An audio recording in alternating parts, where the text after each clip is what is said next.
قول نمبر 333۔ مومن کے اوصاف۔ بسم اللہ الرحمن الرحیم۔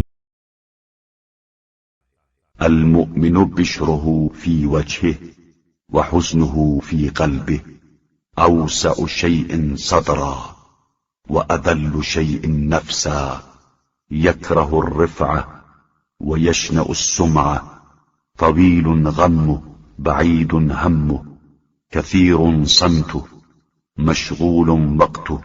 مومن کے چہرے پر بشاشت ہوتی ہے اور دل میں رنج و اندوہ، اس کا سینہ کشادہ ہوتا ہے اور متواضع، بلندی کو ناپسند کرتا ہے اور شہرت سے نفرت کرتا ہے، اس کا غم طویل ہوتا ہے اور ہمت بڑی ہوتی ہے اور خاموشی زیادہ ہوتی ہے اور وقت مشغول ہوتا ہے۔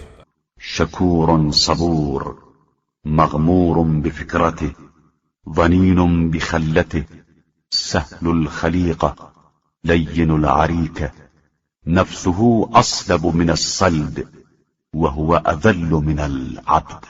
وہ شکر کرنے والا، صبر کرنے والا، فکر میں ڈوبا ہوا، دست طلب دراز کرنے میں بخیل، خوش اخلاق اور نرم مزاج ہوتا ہے، اس کا نفس پتھر سے زیادہ سخت ہوتا ہے اور وہ خود غلام سے زیادہ متواضع ہوتا ہے۔